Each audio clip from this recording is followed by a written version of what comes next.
It is now still 4:06 and I would like to call the meeting to order.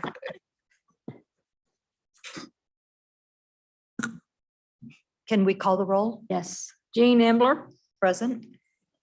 Christina Ponte, Judith Ann McLaughlin, Present. Paul Tilka. Here. We have a quorum for the meeting.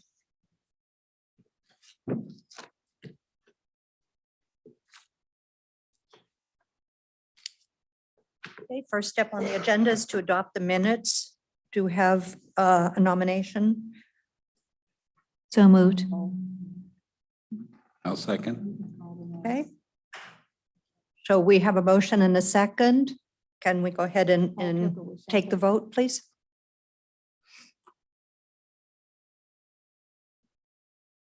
Judith Ann McLaughlin.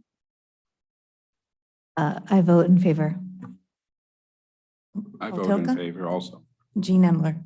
In favor also. Motion carried. 3-0.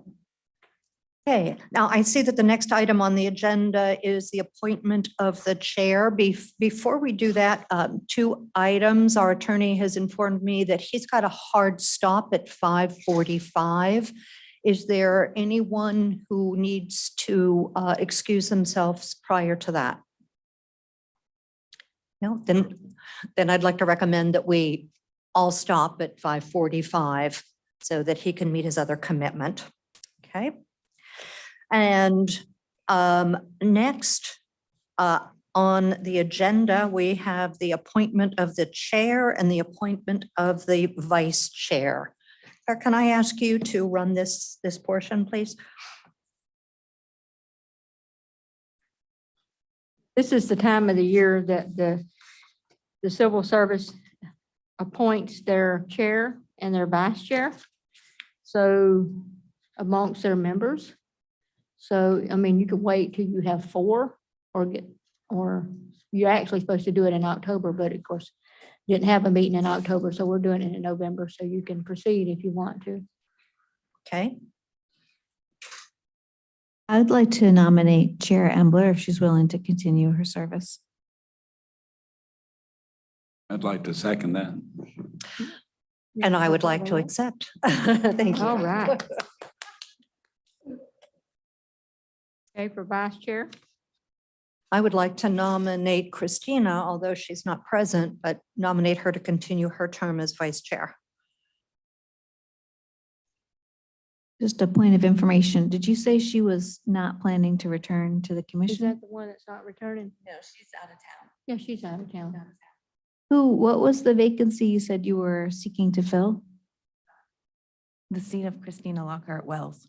Oh, okay, I misheard. Then I'd like to second the nomination.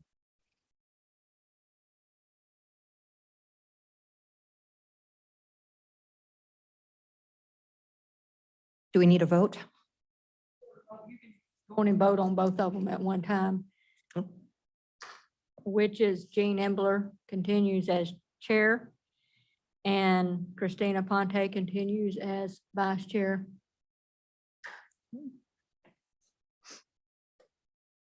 I'd vote in favor. I vote in favor also. And I vote in favor.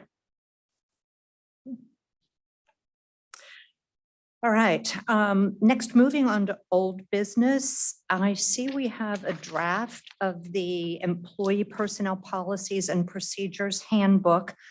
Could somebody take a moment? I see that we've got a new color scheme. What's the overall changes? And which version should we be using for this meeting? Okay, the one that has the blue is the attorneys. And that way it's easy for you to go back and forth. Great, thank you. And just a point of information, within the first document, there's black text with strikeout, there's blue text and blue text with strikeout, and green text with strikeout, as well as highlighting in yellow. So maybe you could also update us on what versions those colors relate to as well. I think that's the current manual that you all have been working through. And Sean, the HR person, he color codes it, who makes what change, what's added and what's taken out. But he's not here, so I really can't speak to that unless the city manager knows.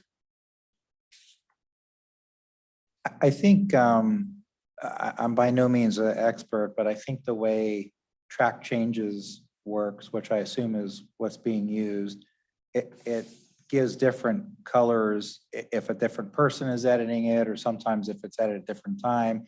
I wouldn't really worry about whether it's blue or green or whatnot, just focus on what's black is original, and then what's underlined or struck through is what's being added or taken. I mean, that would be my 2 cents.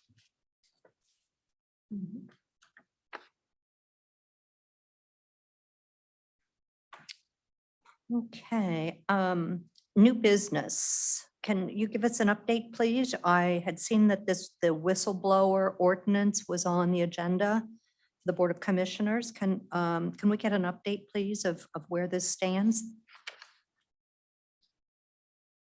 So I think it was a member of the commission was concerned to have the topic of what happens when a complaint is made directly against the manager, because the way our rules are written right now, the manager is in charge, sort of as the pinnacle of complaint review. And so it's kind of awkward if the complaint is against the manager. And, we've talked about in prior meetings, and there was a somewhat recent historical example where it kind of, the setup didn't work because the complaint was against the manager, and the manager made some decisions that people didn't like. So the commission asked our office to draft an ordinance that remedied that provided a scheme where if the complaint is against the manager, how will that be handled to where it would be taken out of his hands? So I did draft that. And then in addition to drafting that, since we needed to deal with a few other things in the ordinance side of things, I also included the whistleblower component there that you see, and freshened up the rules regarding how the Civil Service Commission operates vis-a-vis the stuff we're working on here in the rules. The commission, the Board of Commissioners, had a workshop on it, I think a week or 10 days ago, something like that. In the evening, I was here for that and went through the ordinance with them. And they were generally pleased with the draft. However, they did want you all to look at it as well and opine to them if you had any questions, comments, sarcastic remarks, or anything like that you wanted to offer. And so that's why the clerk has put it on the agenda for you all to take a look at. Assuming that you all have read it, I'm available for any questions that you may have. I'll fess up, I did not read it. Could we just maybe have a minute to Yeah. close it now?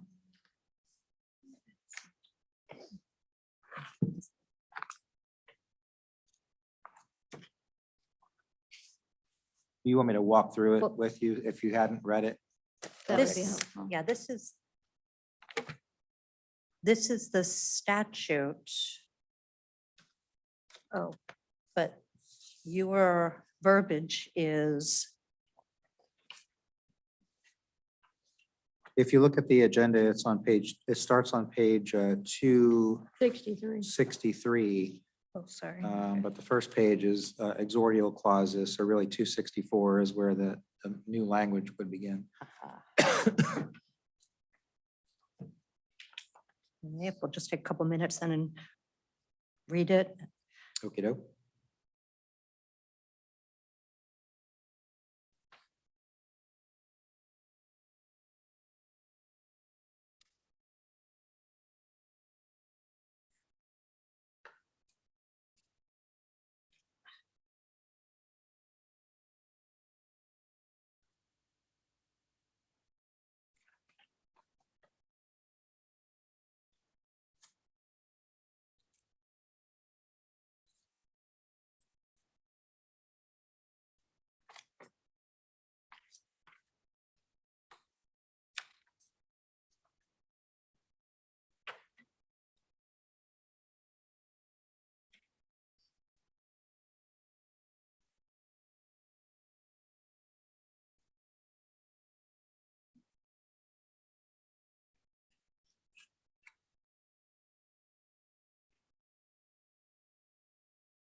So the complaint would go directly to the mayor and then to the commission.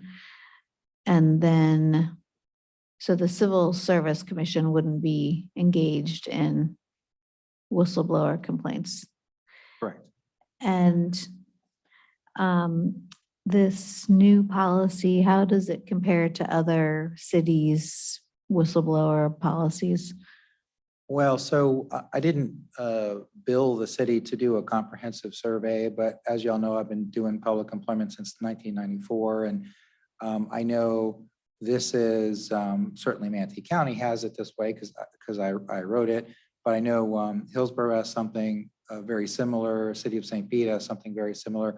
That with the whistleblower, just so that y'all understand, this a big part of why we're putting it in the code is because the statute provides that if the local government adopts a policy by ordinance to provide an internal complaint procedure for people who believe that they're being retaliated against based upon whistleblowing activity, that employee should follow that internal process first before going off and suing the local government. And so I've had clients before on the insurance defense side that did not go through this exercise and ended up being sued for what the plaintiff felt was being retaliation for whistleblowing activity. And the city was frustrated because it didn't even know about the issue. It didn't even have an opportunity to address the issue, to remedy the thing with the employee. And so adopting this policy as part of our code provides an opportunity for the city before a lawsuit is filed to address the situation, to remedy it, to come and say, okay, you know, that shouldn't have happened. We're gonna, you know, give you your job back or undo the suspension or excuse me, whatever it is, before a lawsuit gets filed. And so it's sort of a way to discourage employees to run off and get a lawyer and sue, and to instead present their claim of retaliation to management first and let management remedy it. Now, it doesn't take away your right to sue. It just says you got to follow the internal process first before you can sue, so that we have a first crack at, which is only fair, to look at the complaint and say, okay, what's going on? Because a lot of times the manager is not even going to know, you know, the situation. And he may completely agree with the employee and say, yeah, that, you know, it seems to me like you were retaliated against. And so I'm going to step in as a manager and I'm going to fix things. And then everything's fine. The employee has been made whole and we don't have to go to court. So that's really the driver of it. Much of the substance of it is right out of the statute. That makes sense. And I haven't gone back to look to see what part of the manual, so this will be adopted, or the manual reference like see ordinance, blah, blah, blah. Well, this for detail. is separate from the manual. The manual is going to be adopted by resolution separately once the process we're going through is over. This ordinance will be adopted. I think that y'all are planning on for January for first reading, if I recall the workshop correctly. Yes, January, February, whenever we get done with it. Of course, I've read through it and there's a few changes that I saw and haven't been, you know, we've been real busy this week, so I haven't been able Sure. to state those. And I told Mr. Trask you'll be giving whatever comments that you have, but basically, so this ordinance will be adopted by the commission, separate and apart from, and can stand alone from what we're working on with the personnel policy. Yes, I just meant the personnel policy would probably refer to it and just say, see this ordinance for more information, or it won't be mentioned at all. I don't necessarily think it needs to be mentioned, but certainly if y'all want to cross-reference it when we get to a place in the policy where it fits, you know, you can certainly cross-reference it. It will be, once adopted, it will be put on the website, and employees will be made known that this is your right by ordinance. This is the process we use.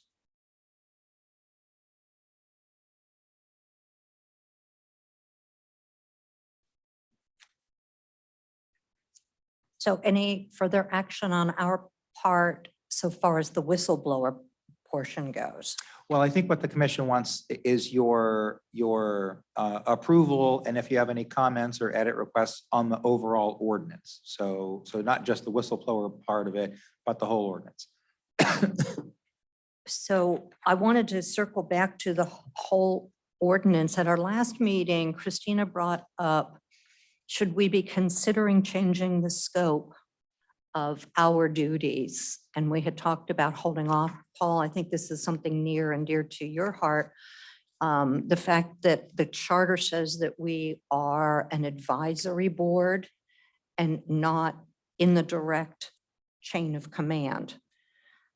What I'm seeing in this ordinance pretty much keeps that the status quo, if I'm understanding it correctly, that we remain as. We can't do by ordinance something that the charter limits. So if you want to expand your authority, it would require a charter amendment. A charter amendment. And if So, that occurred, we'd go back and make the relevant edits to the code. okay. So I guess, Paul, I'm looking at you for this. Is this something, if this goes forward, and I want to give you your opportunity to speak, on your opinion Well, regarding I- this. I haven't read through the entire thing, but I do like the concept, and I think it's necessary. Okay. I'd like to inquire, though, do we have subpoena power? Yes, you do. Okay. Because I think that's pretty much important to be able to apply what we have to do. Okay. So this in no way changes us being an advisory board. We continue in that role to Yeah, advise no, only. we can't give you authority. Your main source of creation is the charter. And if the charter limits you to certain things, we can't go beyond that. It's got to be a charter amendment if we're to go beyond that.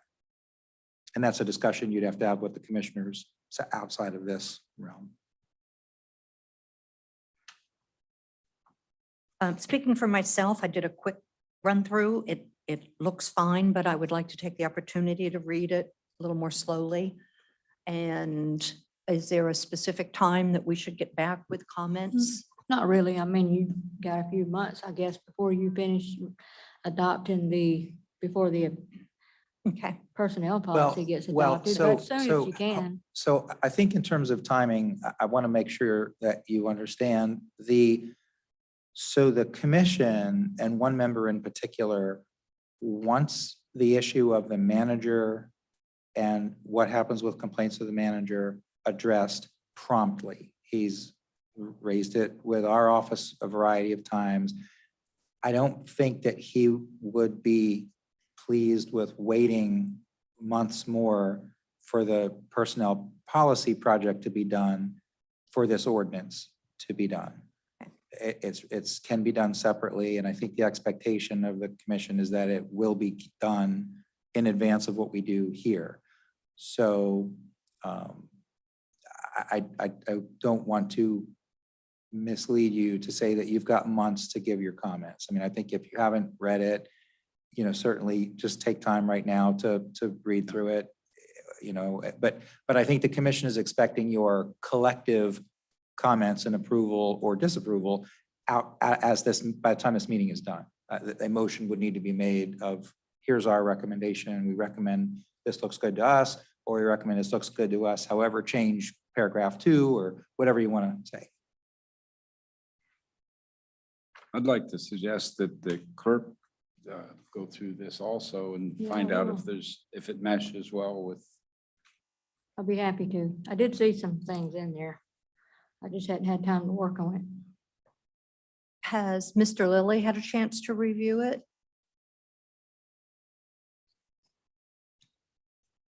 Don't know.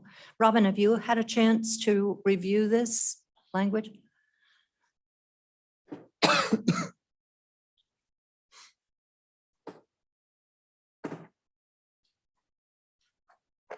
Yes, and I don't have any objections to it. It's fine. I mean, other than just minor corrections needing to be made, but it's fine as is. I'm surprised the city didn't have this before, but there's no way that the manager should be the final say on any complaints or concerns or other grievances, against your executive, but so I'm perfectly fine with it. That was part of the discussion at the commission workshop that Mr. Eschenfelder stated that the same question was posed to me and I said, I'm fine with this. Okay. Good to go. Well, based on my personal leadership style, if our two folks are saying they've read it and they're comfortable with it, I'm willing to say I trust your judgment and withdraw my request for more time to review. Where do my colleagues stand on that? I agree. I think we could go forward with this. Ready? And it doesn't, if you make a motion to recommend approval today, it certainly doesn't preclude any of you individually. If you see something that you're concerned about or you think should be edited or whatnot, like I caught a few textual edits myself I've already given to Mr. Trask, a sentence didn't read quite the way it should. But certainly substantive things, if you see something that after the fact that you want to bring to attention, bring it to the attention of the clerk and Mr. Lilly, and that will all be brought forward, your individual comments as well as your collective action to the commission. We're all looking to get the best work product as possible. So the big thing is, conceptually speaking, are you comfortable with where this goes? Okay. All right, sounds good. I will make a commitment to get my comments by December 15th. Okay, and also I've provided the Florida statute on that, and you could take time to read that too and compare the language Okay. before the next meeting.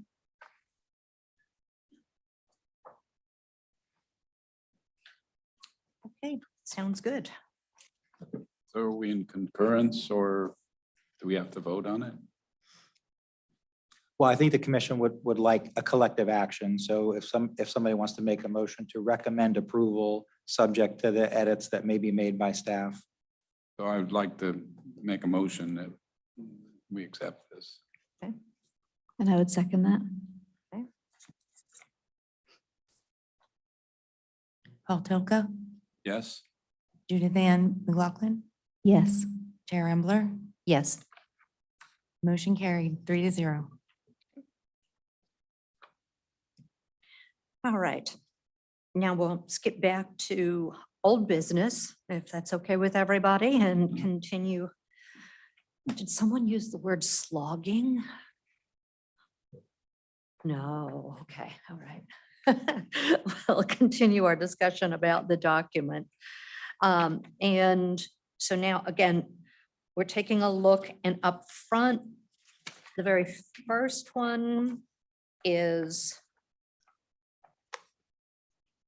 in our minutes. This is as of, I'm just trying to get oriented here. We've got, it says page 3, but also says page 11 of 274. So the first thing we have is this document. And then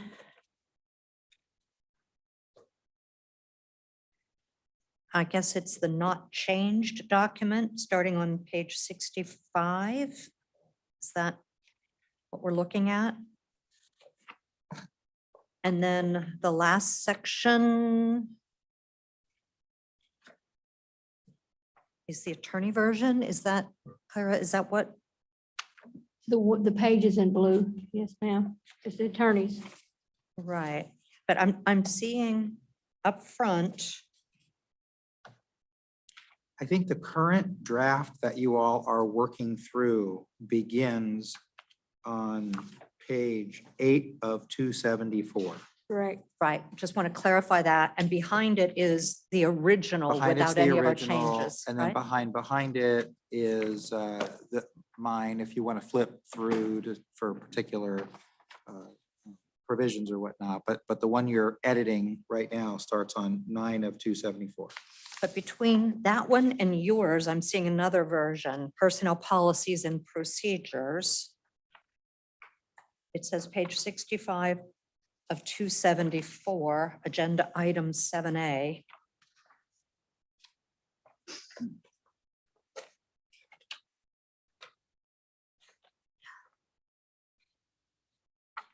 Are these? I think that's just the current, as it exists currently. Mhm. So we've got three versions in this packet. Yeah. The I don't updated think one, it's the really, original one, and the attorney one? I don't think it's really necessary in the future to include the current one because we've already got the current one being Agreed. edited, so we could see what it currently says. Mhm. So the think- one beginning on 65 of 274, that's just how it currently reads without any work that you have done. So I Right. don't know that we'd need to be referring to that. I would agree. We don't need to keep getting copies of that. Is that, Behind that are the HR documents that Sean included that I think Christina Ponte requested last meeting. okay, Clear. all righty. Okay. That makes sense.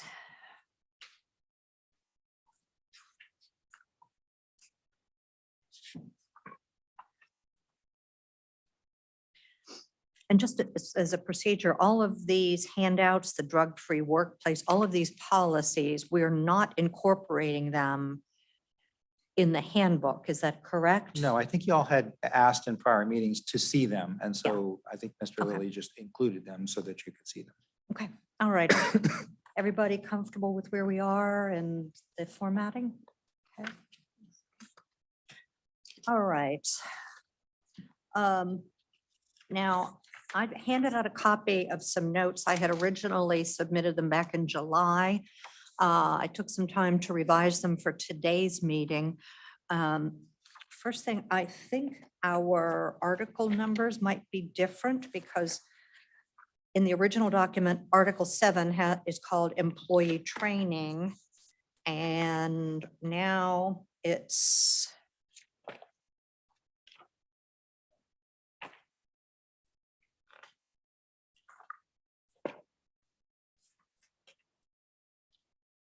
yes, it's Article 7, employee training. So it's, Mhm. oh, no, I'm sorry, it still is Article 7. Okay, sorry. And that's, I think, where we left off, Article 7, okay. Paul, any questions or comments from you on Article 7? Not at this time. Judith Ann?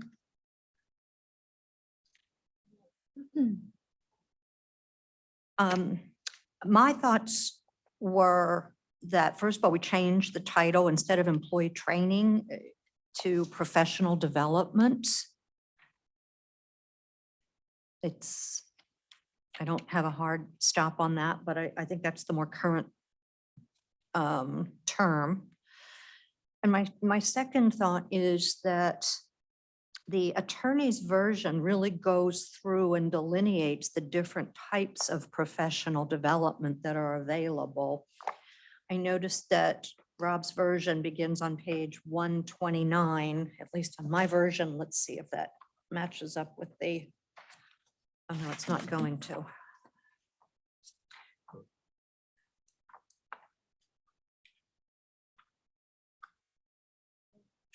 Let me find.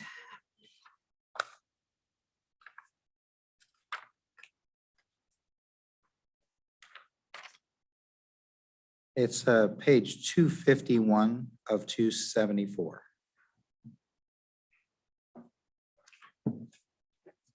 Thank you.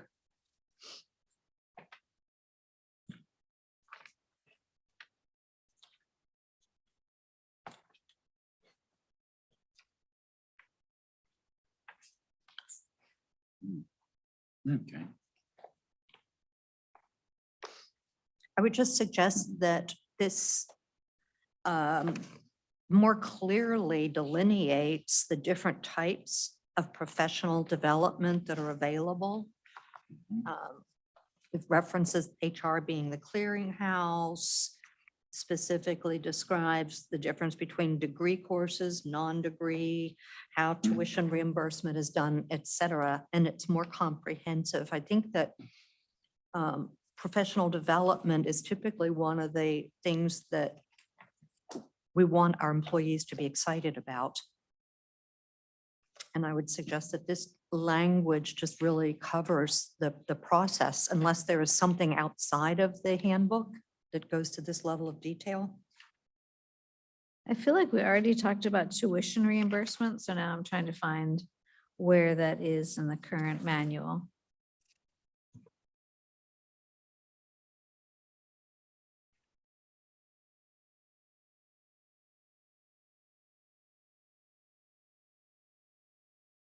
You're right.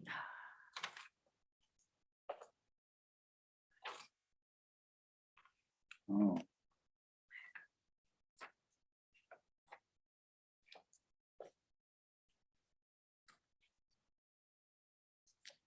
It was covered in section 607, page 21, professional development.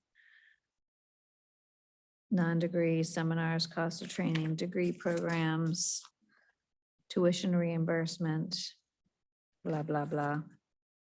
So it's on page Aha. 21 and 22.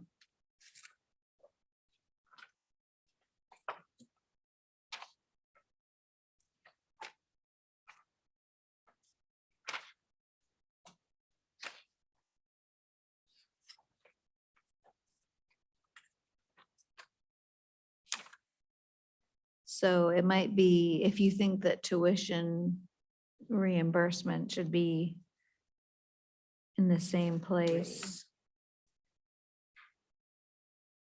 Because it looks like they've distinguished between training for your job and professional development in the current, in what we have. Right. I think that's why I was, when they changed it to section 607, that's where my eye was. Okay, so professional development is It's separate from the training. separate. And it's listed as a benefit.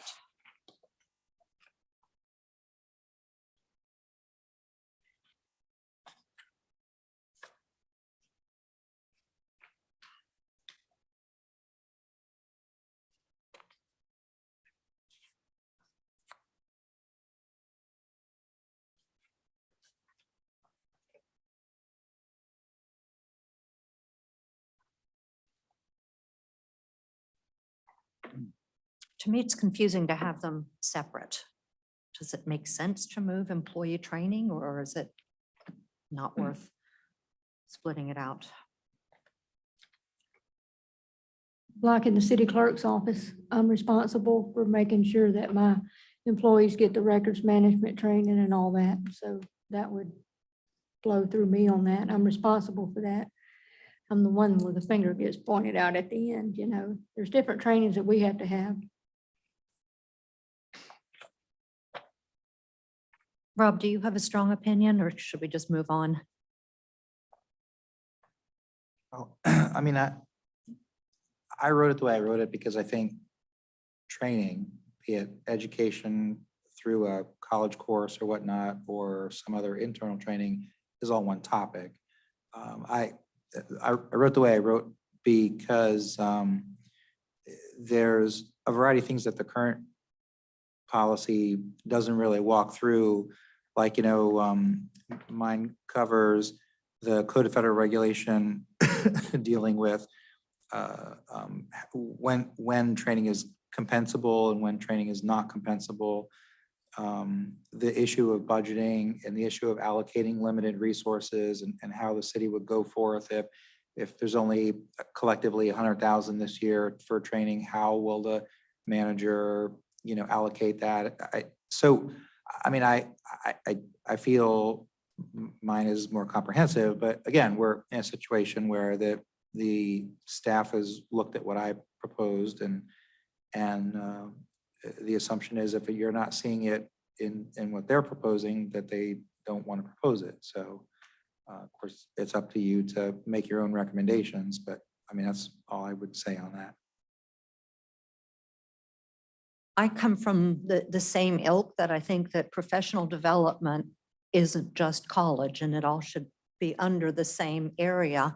I would like to recommend that Sean revisit this, that we consider moving this idea of employee training into the other section And that Sean take a look at what the attorney has submitted, because I think there is good verbiage in that. Again, about the budget and how decisions are made and so on.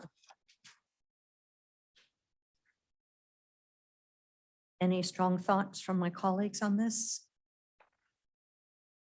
Yeah, I agree. That's a good idea to give Sean the opportunity to perhaps consolidate those sections and add some of the language Okay. from the pages, what we said, page 251 and 252 of this current packet. Great, thank you. Any other thoughts on Article 7? All right, let's move on to Article 8. So then I think just so that the minutes are clear, because Mr. Lilly is gonna need to understand. I think what you're saying is that you want him to consider merging section 607 with Article 7. And then considering the attorney, should any of the language in the attorney version be included in the newly merged section? Is that where you're at? Yes, Okay. Did you, so you got that for the minutes? great, thank you. And I guess we can debate whether training should be under the benefits category or as its separate topic. I don't feel strongly one way or the other, and just would like Sean to make a recommendation for what's better for the city. But I see it all as one thing, training and development. No? I agree. Well, I think you could look at professional development and the opportunity to get college courses as more of a benefit than something that the clerk described as if you need to do this class to get this certification in order to do your job here now. Whereas maybe some college courses would help you here, but also help you in your career advancement. And therefore might be more of a benefit than a training. So then you're recommending that we keep them separate? I don't know that they need to be separate, but I would keep employee training to cover the kinds of things we're talking about. Like you have to have this preparation to do your job Okay. now, and that would be more of a training in my mind. Whereas professional development, I think of as building the employees and helping them grow in their career overall. See that. So. Okay, so ultimately, we'll just let Mr. Lilly decide. Just consider, does it make sense to meld the two or not? And also to incorporate the language from the attorney to better explain how it'll be administered. We all okay? Same page? That sounds good. Okay. All righty, on to accident prevention, work safety, and workers' compensation.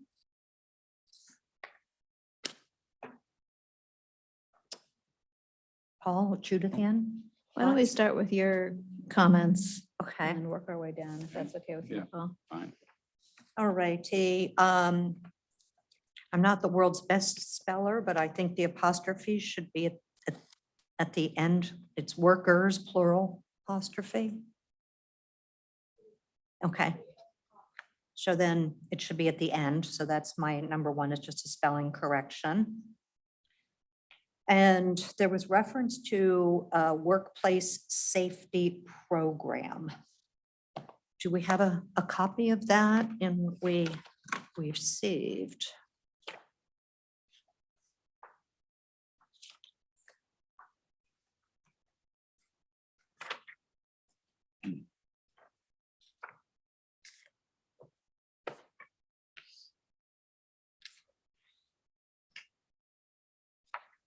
I'm not seeing a copy of that.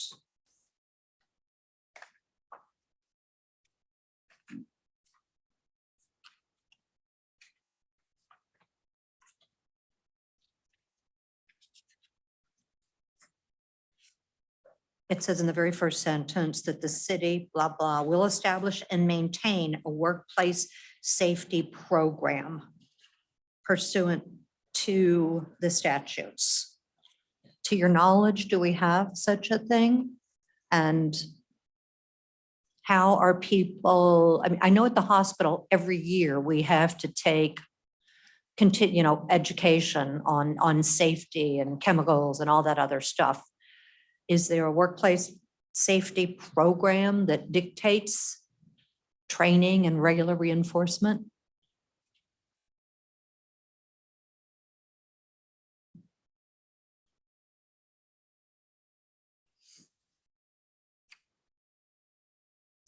Okay. So I think that that's really important to have, and we should be able to see it because I think it puts us at risk if we are not on a regular basis reinforcing safety with the city employees. Are there, okay, outside of the workplace safety program, are there regularly scheduled training events that all employees have to attend? You know, how's this handled?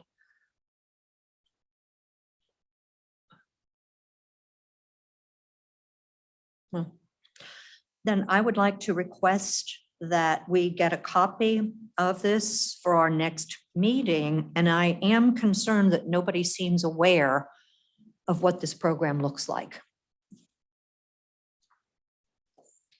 So I'm officially requesting that that be a specific item of discussion at our next meeting.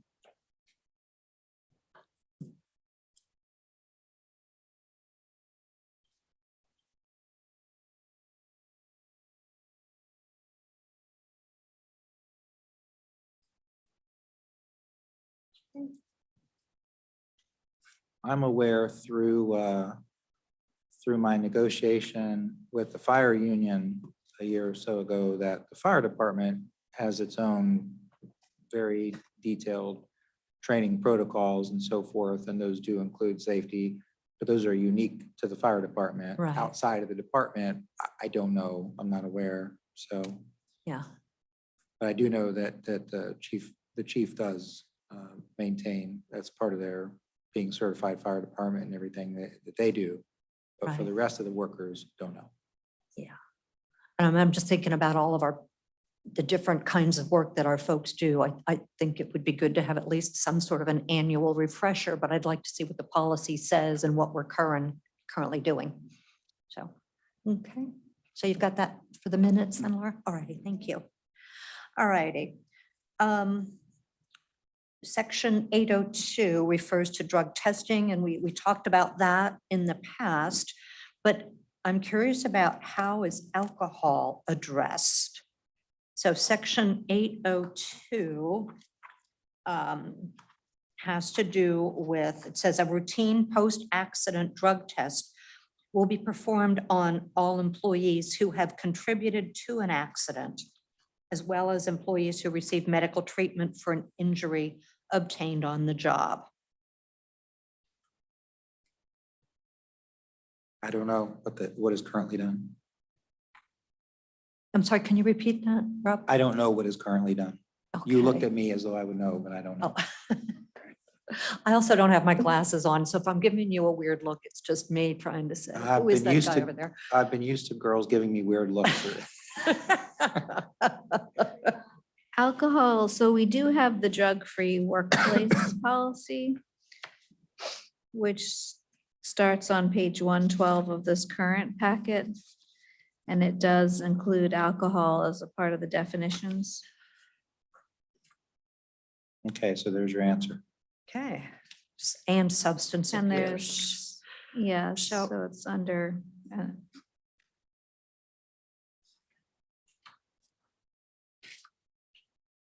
it looks like it's included throughout this document.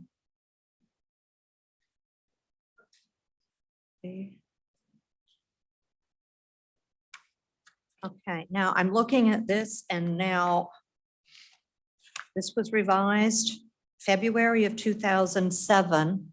According to our discussions at our last meeting, we're not going to be drug testing everybody, yet this policy has not been changed to Right, reflect well, that. there's, the city's still waiting on me to produce that. Oh, I okay. got very badly sick for 2 weeks, as you can hear from my voice. So I'm behind on that. But the administration already understands what the law is, and the administration's already administratively adjusted. They're not, even though it's Okay. written there, they know that that wouldn't be legal, and so they're not doing that anymore. Okay. So then the language says that the person is going to be tested for drugs if they're in an accident. Is alcohol considered a drug? And therefore, God forbid, there's an accident, and will they be tested for both drugs and alcohol? Well, they're both considered. The policy addressed drug and alcohol, and it mentions blood and urine tests for alcohol specifically. Oh, And I think okay. the answer is yes. So it's alcohol's a okay. drug. All right. Okay, good. Want to make sure we're covered. Section 803. The last sentence. It's duplicated but slightly different. So I just read you 802 that says a routine post-accident drug test will be performed on all employees who have contributed to the accident, as well as employees who receive medical treatment. 803 says a routine post-accident drug test will be performed on all employees who have contributed to a motor vehicle accident where any liability to the city has occurred. Now, are we only going to drug test if there's liability to the city? Or can we just strike that? So, it looks, first of all, why they're repeating it is because 802, they've broken out. I typically characterize this as a accident or injury. It's all usually in a policy just discussed once. They're breaking out injury, i.e. I slipped on the curb and, sprained my ankle versus a vehicle accident. And that's their prerogative to do. So that's apparently why the concept is being repeated. But my viewpoint, and I would believe the worker comp insurance provider for the city would say that post-accident or post-injury, you get tested whether there could theoretically be liable to the city, or, that's kind of a Agreed. side issue. Right. The issue is really a worker comp issue. And so if you are injured on the job, be it because of a vehicle accident or because of an injury of some type, you get tested. Doesn't matter whether the city could be exposed to third-party liability, whether someone's going to condemn it in the newspaper, all that stuff is irrelevant. An accident or injury should result in testing, period. So then we're recommending to strike page 39 of 274, where any liability to the city has occurred. Strike that language. I think that rather than talking in terms of strike, I would say the recommendation is to revise the policy to require testing for any workplace injury or accident, Okay. Vehicle, non-vehicle. regardless of Yes, what it may agreed. result in. All righty, so we're good. I feel bad Sean's not here, but I guess we'll trust that you folks are taking good enough minutes to. Well, the clerk records this, right? Yeah, so he can listen to our glorious voices and after the fact. Hi, Good. Sean. All righty. I don't have anything for 804. Does anyone have anything? Well, and the only other thing, just so when Mr. Lilly reviews that I had circled in 803 is it says a routine post-accident drug test will be performed on all employees who have contributed to a motor vehicle accident. So my recommendation there is even the contribution, if someone hits you while you're driving a city vehicle or whatnot, you still go get tested. If you are in an accident, whether you caused it, contributed to it, or were completely 100% free and innocent, you go get tested. We do have some issues with that section specifically from our fire folks. So I think that one will be a little difficult because you're stopped at a red light and a car hits you. Hmm. Why the need to go get drug tested is really the comments that have come back from employees. Well, and of course, in terms of our fire department, they have a union contract. And so if their union contract provides for something that's different. Also from our public works, sanitation as well. They're also unionized? No, they're concerned about having to be drug tested if you're hit. Again, you're stopped at a red light, a stop sign, somebody hits you, you did nothing. Why would the need to go get drug tested? Just passing along the concerns, which I tend to agree with them. If you did nothing, why are you going through the process? Well, and I think the answer to that. and It's it's- liability to be it's your- sued. Well, well, not only that, but it's why it is an issue is because what happens is they get hit. Let's say they're totally innocent, but somebody hits them. What are they then going to subsequently do? They're going to file a worker comp claim. Under worker comp, if they have drugs or alcohol in their system, the claim can be denied, which saves the city money and so forth, and of course, raise a problem with them. So they may say, well, gee whiz, why are you sending me to this test? Because I'm utterly innocent and I didn't cause this accident, which number one, we don't even know right off the bat who caused it, and who didn't a lot of times, which is why my recommendation always is, if you're in an accident, you get tested. But number two, because, you know, it could come out that you may look like you're innocent, but then some witness comes forward and said, oh no, I saw what happened. You know, the city vehicle swerved in front and that's why it got hit in the rear, because it swerved itself in the front. We just don't know. But in terms of the comp case, if we didn't send them to be tested, then we will never know if they had something in their system. So again, it's up to. Yeah, and again, I think there will be some concerns with that, and just the suggestion and what Mr. Eschenfelder mentioned a few moments ago about the law on drug testing every employee that we hire. I mean, we disagree with that, and so do a lot of employees disagree with that. Why are we not drug testing everyone? This is somewhat along those lines. So if you didn't do anything, why are you being subject to that process if we're not even drug testing everybody that we hire? So just passing along some of the concerns that we have with that language. And who pays for the test? Is that in here? The city does. I understand the concerns of the employee, but, and we have a policy that says we're drug-free. So let's go back to our trash pickup people. I mean, it's in our policy. It's a drug-free, and maybe they don't get tested. Right, when you're Prior to hired. We're not testing everybody when we hire them. Yeah, So we can't say we truly are drug-free if we're not proving it, are we? I mean, that's an argument that has been made and will be made going forward forever. So are you truly drug-free when you're not drug testing everybody when you're hiring them? It's a question. right. And so we're going to get some revised language, Well, but I mean, and overall, the answer is we have a drug-free workplace policy. And that policy is that we have employees who are drug-free. And if you do 100% applicant testing, that doesn't guarantee that you're drug-free, because some of our folks have been here 10, 20 years.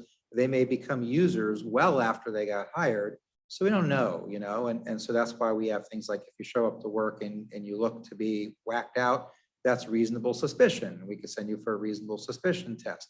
Post-accident, post-injury is really the only other way that you capture folks who might secretly have started using and showing up to work under the influence that you otherwise wouldn't have caught. So, I think the manager has given you his viewpoints, and his concern, rightly so, is that he doesn't want the workers to be becoming upset. You all make recommendation that you make, the manager makes a recommendation that he makes, and the commission will make its decision of how it wants its policy to read.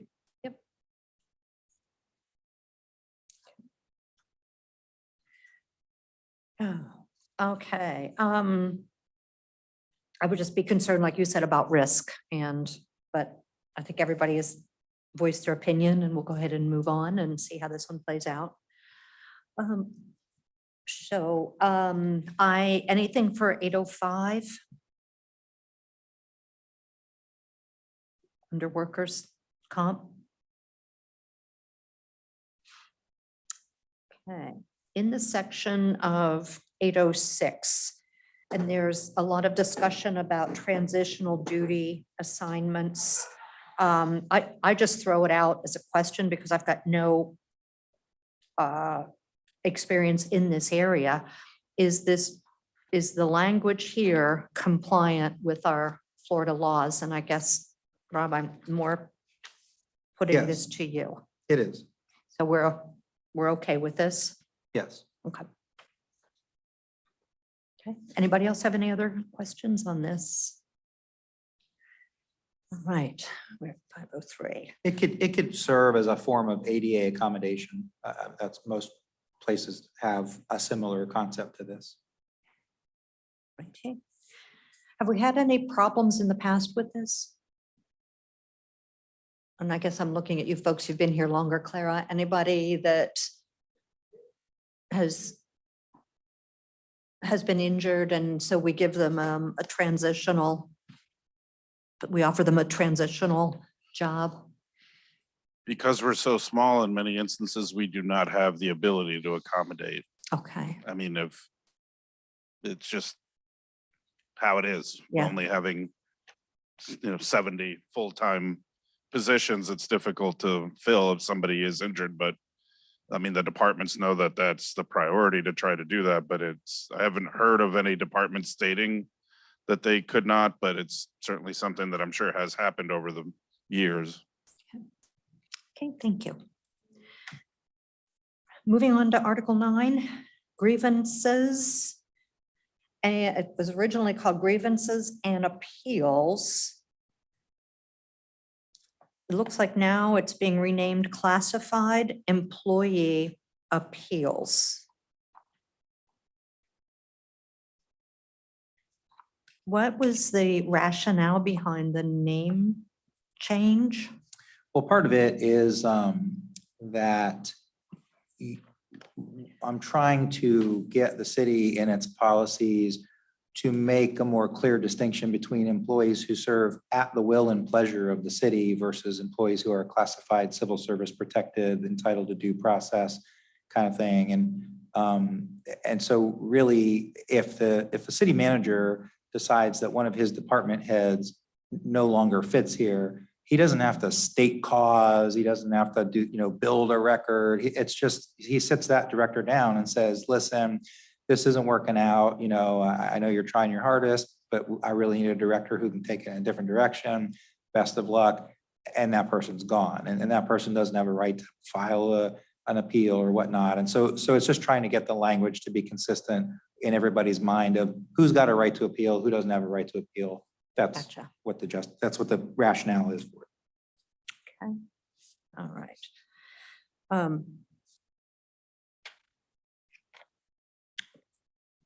So I don't know, is this something that we should go through without Sean here? Are we comfortable or do we feel like he needs to be involved in this discussion?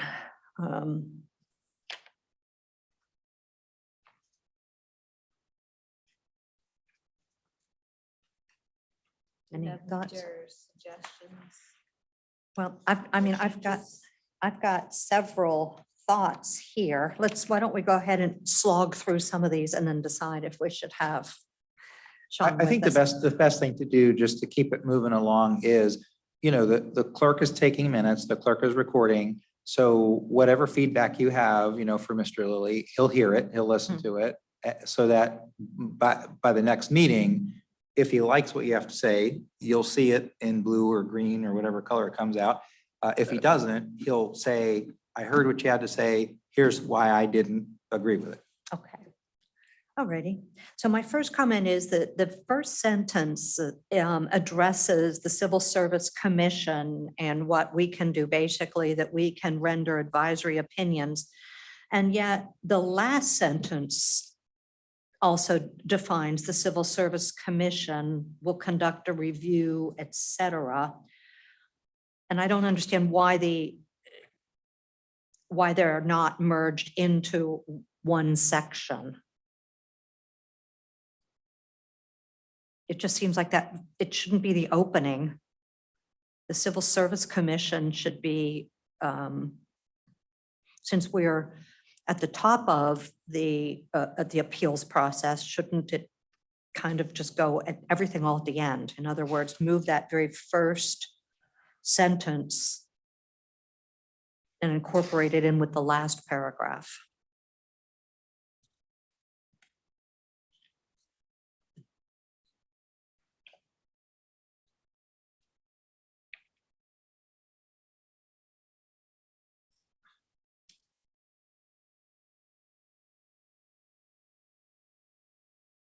Seems like they're giving an overview of the process and then they've got the specific step 1, step 2, step 3. Mhm.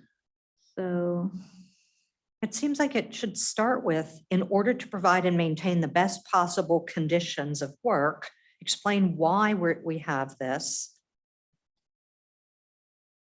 And then, I mean, It's- my feeling is the first two paragraphs, the short paragraph and the big long paragraph, really aren't even necessary. Keep Agreed. in mind, what is this? It's a personnel policy manual. It's to educate the employees about what the process is, what their rights are and so forth. And so the first small paragraph, you're right, that's kind of covered on the next page at the very end there. And then the long paragraph, that's talking more about the non-interference of the commissioners and so forth. That's an issue to me that's more between our manager and the commissioners, and our manager making sure that it's his prerogative to run this ship administratively, and that each individual commissioner needs to stay out of things and not personally get involved. I don't know that the employees need to be drug into that fight by having it all recounted here, right, but I don't know the history of why the language ended up here. So, that's just my feedback on where you were going with it. I mean, if it were me, we're about to tell our classified employees, what is our appeal process? Where do you start? In order to provide and maintain best possible conditions, here's our process. agreed. So can we ask Mr. Lilly to consider striking the first and the second paragraphs? Yeah, and also, I think, unless I'm reading it wrong, pretty bad typo. It says per the paragraph per the charter, the second one. The Board of Commissioners, the last sentence there, the Board of Commissioners nor any member shall give, so strike the nor any member. It says the Board of Commissioners shall give orders to any subordinate or officer of said city. It should say shall not give orders. Yeah, and again, It's- this So if we don't document, strike this, we got to get the not in there. right, and this document, we shouldn't be saying anything about what the commissioners shall or shall not do. Agreed. They're governed really by the charter and their oath of office, so. Yep. I've never favored addressing in any way elected officials in a personnel policy, because they are not our employees, they are elected officials, it's a completely different animal. So that's, another reason why probably that whole paragraph isn't needed. Agreed. Okay.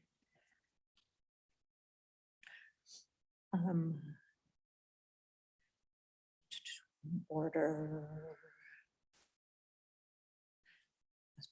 Classified employees and preserve. I guess that was corrected.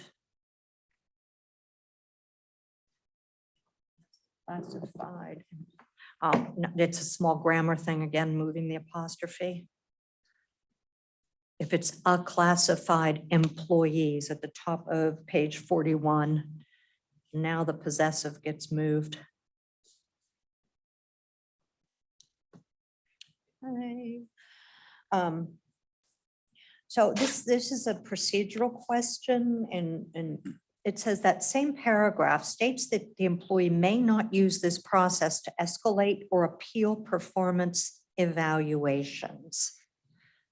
So how how is that done? I sit down with my boss and I don't agree with my performance evaluation. So my, do we so my have- recommendation, and I think it's in my policy that I put forward in the performance review section.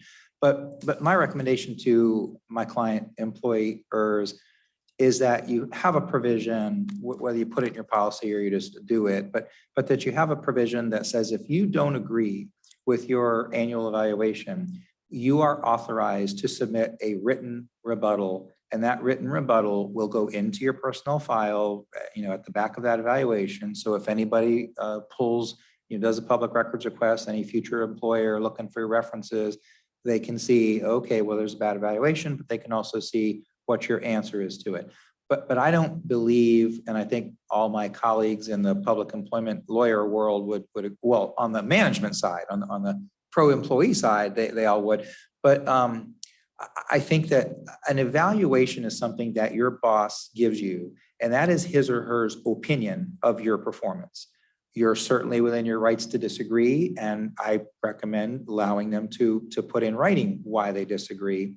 But to allow that to be appealed undermines managerial authority. Like if I know that my employees get to go to the Civil Service Commission who haven't supervised that employee for a day this year, who have no idea how they're performing, and then they're going to come up to the podium and say, oh, Civil Service Commission, this is a bad evaluation, so unfair.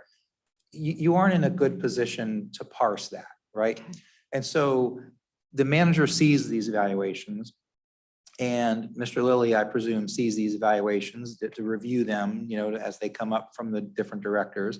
And they will read, and they have the opportunity to go to their director and say, geez, don't you think, Fire Chief, you're being a little hard on this person? Can you explain to me why? That's usually how that extra set of eye review gets done. But I would never recommend adopting an appeal process for an evaluation.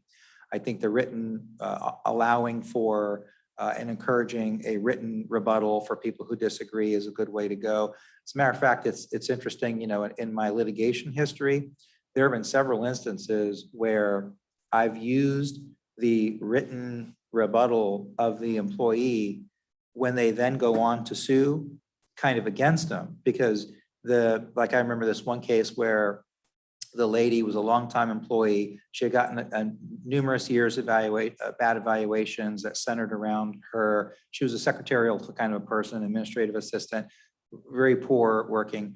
Well, in her evaluation, she gave rebuttals, and those rebuttals were full of grammar errors, misspellings, the very things that she had been criticized for in her evaluation. So that just kind of went on to prove, it also can be helpful to have those written things, because if the employee says, oh, I'm being discriminated against because I'm a man or a woman or whatever category, if their evaluations, if their responses to evaluations don't say anything about that, that can kind of undermine their claim. Well, if you believe that you're being discriminated against, why is none of that reflected in what you've had to say? But the long and the short of it is that I wouldn't recommend an appeal process. I'd recommend just allowing them to put a written retort in, and that retort would be entitled to be in their personnel file. Okay, thank you for that. That makes total sense. All right, so I noted that we say in our language that in steps 1 and 2, the employee must submit the grievance in writing. Is the city required to provide the response in writing? I didn't see that specified.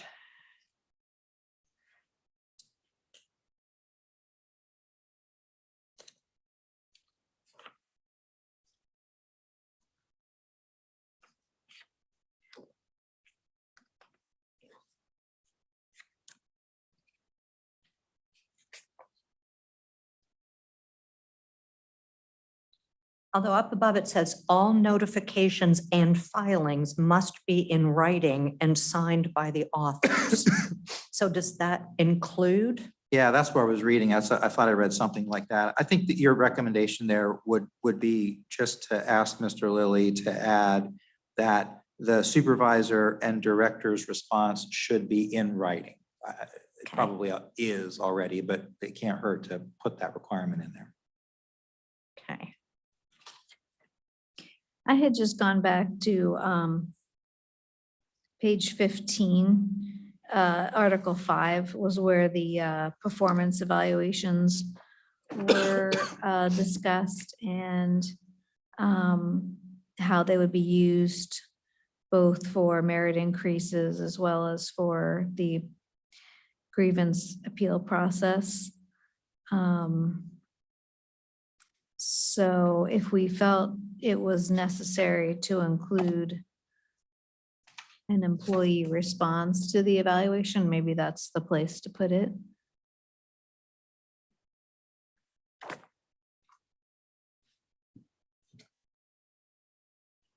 It doesn't really mention that in this section. That opportunity for just, it probably is something that's done. But if we wanted to have, just say that they could include a written response in their personnel file.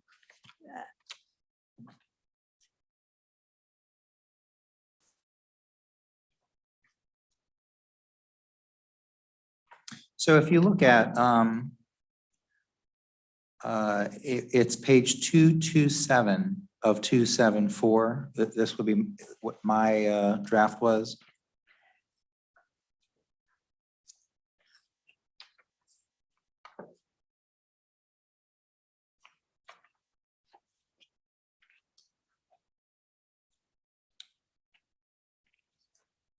And the last item on that, my recommended policy was that all employees of Madeira Beach may, at their election, draft and submit a written response to any performance evaluation given by management. Such written responses, which shall be free of profane, discriminatory, abusive, or inflammatory language, and which should address and respond to the evaluation, will be appended to the evaluation being responded to and placed in the official personnel file. So if you Yeah. like that kind of concept, maybe just recommend, Mr. Lilly, that it get put in that section. Article 5, 501. For performance evaluation itself, it has a section on there for employee comment.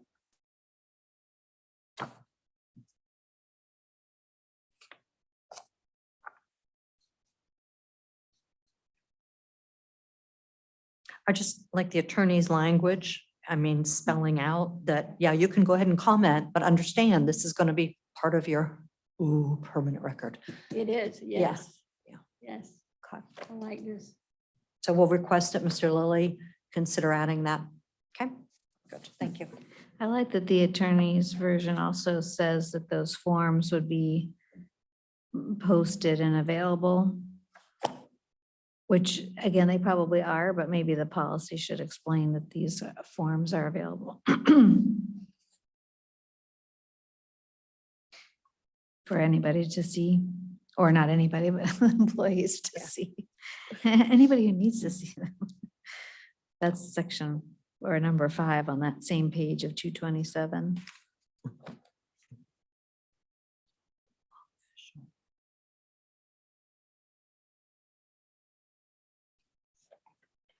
Yeah, agreed. People have the right to know what they're being evaluated on at the beginning of the year. And not surprised at the end of the year. That's correct. It should be. Yeah, And then they know what they can be tracking and. yes, Yeah. that's just good leadership practice, but Yeah. too often, and I'm not saying that we're not doing it, I'm saying I've just seen that omitted. And so it's like you sit down at the end of the year and it's like, what? I didn't know I was supposed to be doing that. Okay. My number 6. So it references that HR will be engaged. Okay, so step 1 is the employee goes to the immediate supervisor. And then I don't think they mention HR until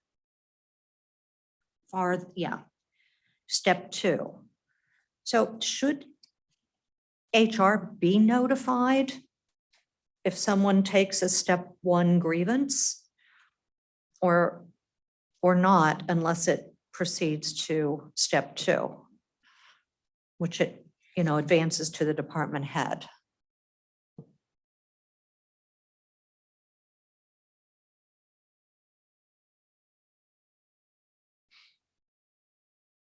I don't feel strongly one way or the other. I just want to make sure that the city is thinking about this and should all the step ones so that they can be tracked, should Sean be aware of them? If you think not, like I said, I don't feel strongly one way or the other.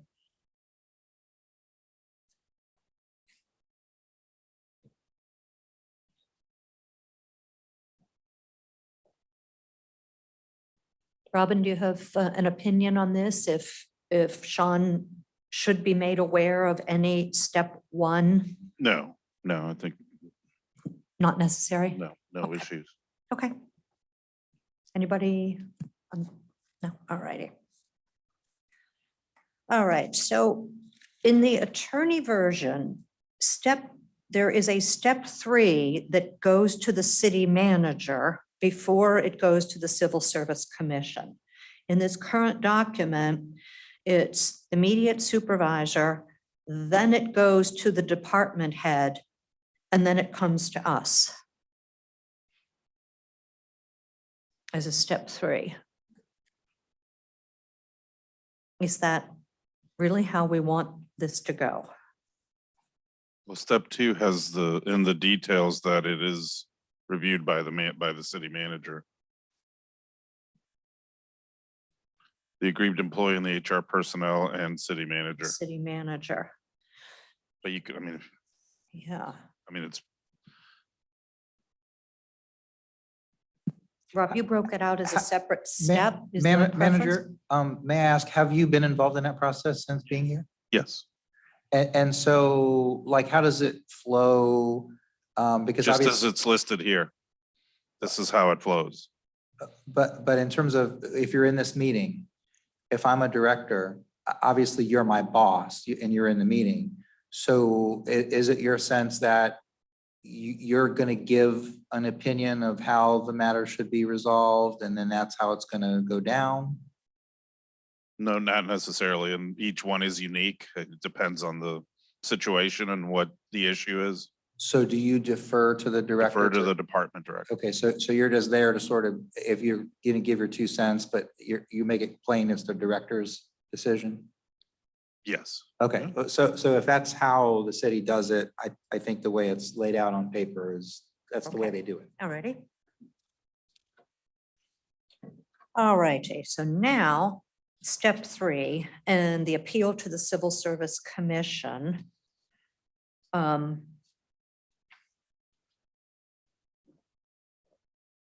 And again, Paul, we're reminded we do have the power to issue subpoenas.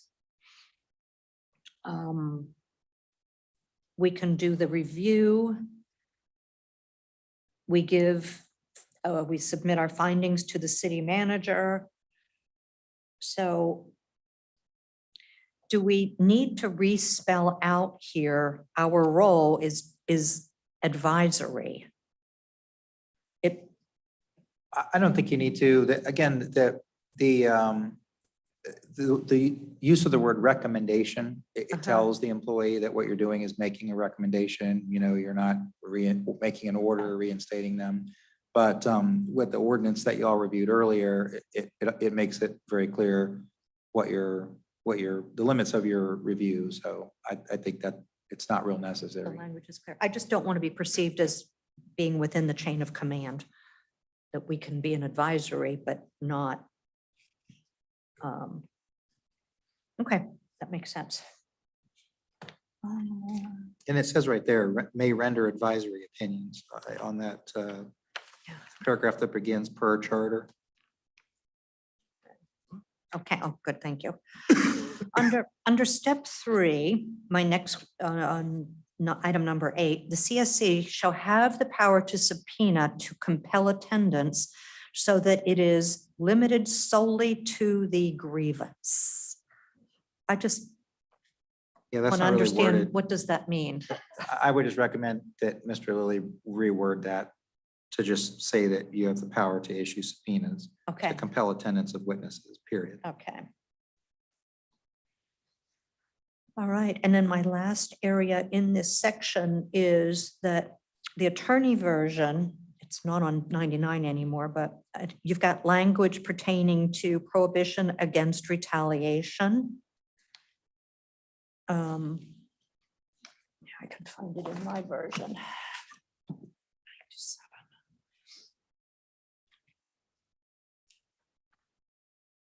It's page 221. Oh. You are on in the afternoons. This is my, I had to even bring my caffeine fix, so this is not my sparkling time. I'm sorry. See, I don't even remember. You just said 220, 221. All righty.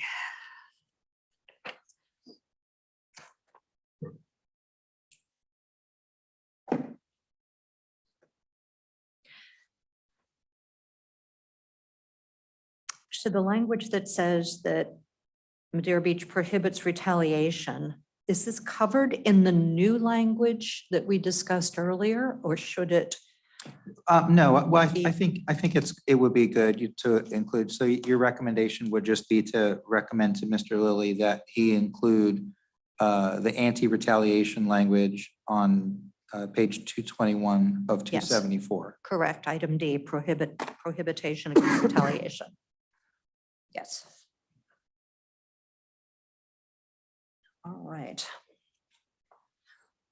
Looking at the clock, I'm going to suggest that we stop at this point unless there's anything else that we want to cover on these articles that we just went through on these three. Because we've got a hard stop in 15 minutes. And the idea of disciplinary action, I definitely would like to make sure that Sean is with us to talk about this. To make sure that we're all on the same page so far as the different offenses and whatnot. So, is that okay?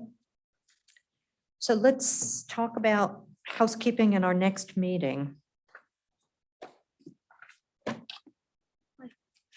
My calendar is on the card. Do we already have the next meeting scheduled? I thought we did. I thought we did too, Yeah, let me so. just get my calendar out. Oh, I don't have it in front of me. It is in my car if I need to go get it. Hmm.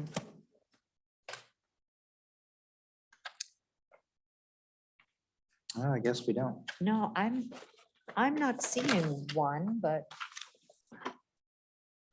Oh, it doesn't say it on the agenda either, just it's blank. yeah. If we're gonna schedule one, may I just ask if I can run and get my calendar real quick? Sure. Yeah, there's plenty of time.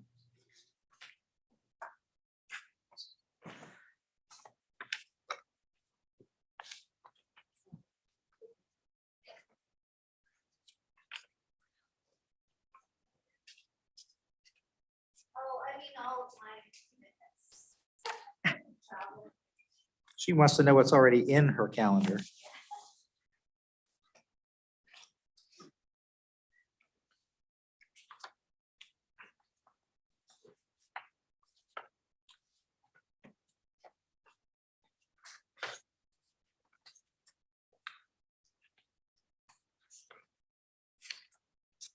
Yeah. Well, I've always submitted these ahead of time, but I didn't get to do it ahead of time. So I'll just do it like this, bring it written if that helps. Yeah. Yeah, because in the past, I submitted it, but it got buried someplace in the different pages. So I'll just bring it separate if that makes it easier for you.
How many meetings are we looking to schedule? We only have to do 4 a year once we get this done, so. We, so Well, now, under the new ordinance, you don't even have to do 4 a year if there's no agended business. I rewrote good. that to say that you and the manager, that the chair and the manager can agree to not have a meeting. oh, that's great. Good.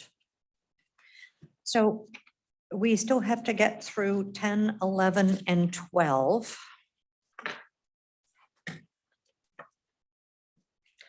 I'd like to think that we would be able to do that in one meeting.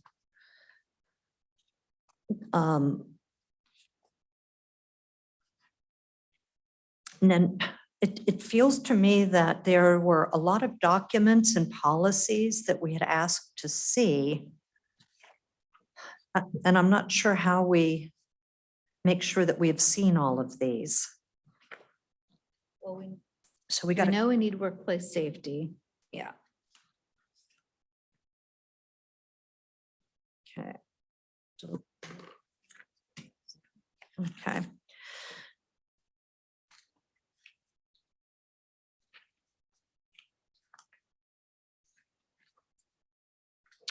Rob, in your opinion, the scope of work, if we have these policies that are referenced in here, are we obligated to review those policies and make sure that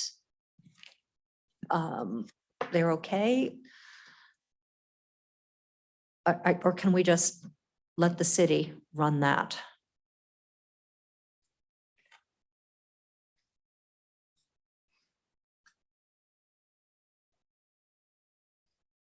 Frankly, I'm not asking for more work of reviewing all of the policies, but are we at risk if in Well, so- this document so it my- references My two something? cents is that I'd like to, I think everyone would like to get this project done of the actual personnel policy.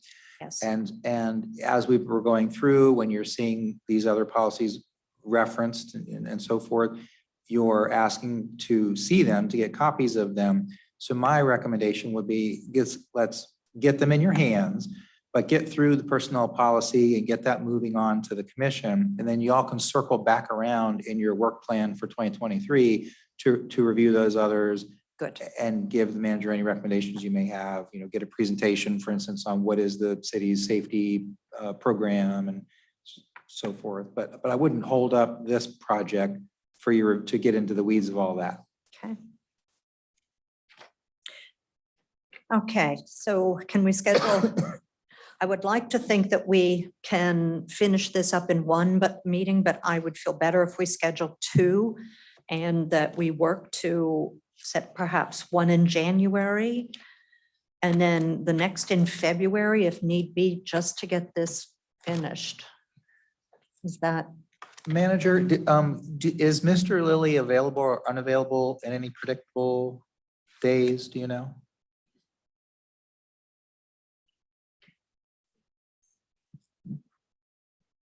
Well, it's probably easier, just propose some dates and we will, make sure that he's here, but I think he is out 1 week in January. January 2nd, January 3rd are not available. Judith Ann, what works for you in January?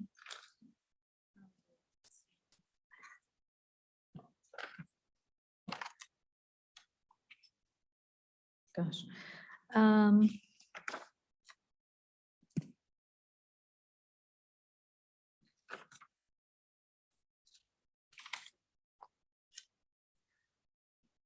The week of the 23rd is good. I could do the 23rd, the 25th, the 27th.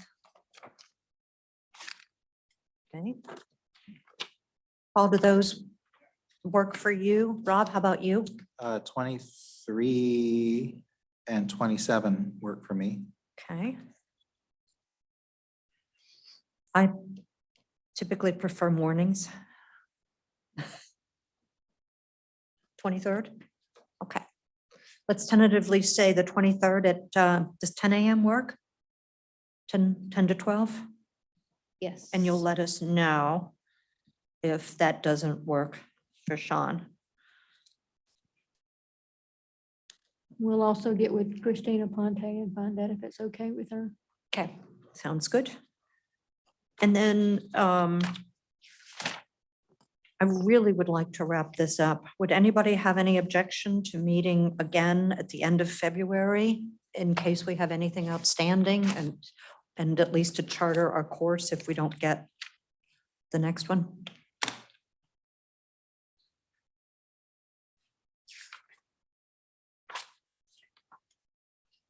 Judith Ann, you're the The end you're is the not busy good. one.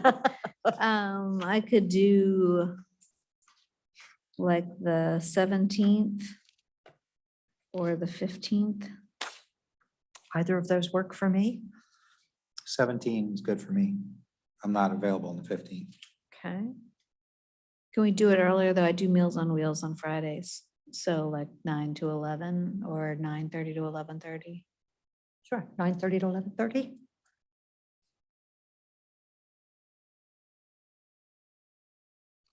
All right.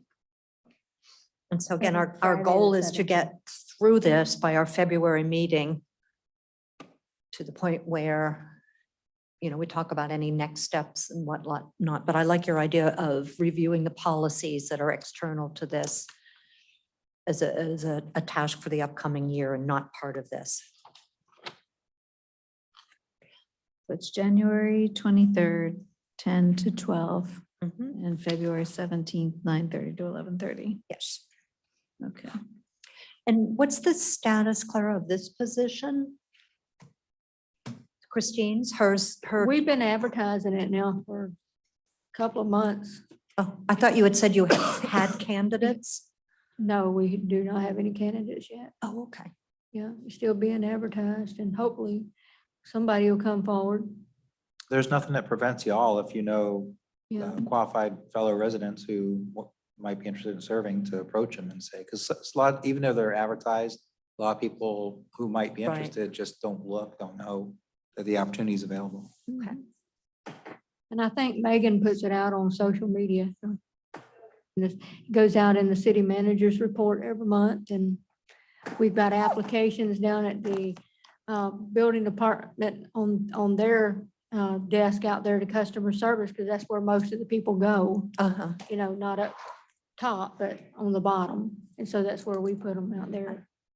Megan, just make sure that they know what a fun group we are, huh? I am fun in my real life, just not here. All right, any other business to add?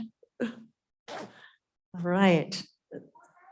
Yeah, yay. Then I guess I don't have to officially close, but I am officially closing the meeting at 5:41. Okay, thank you all.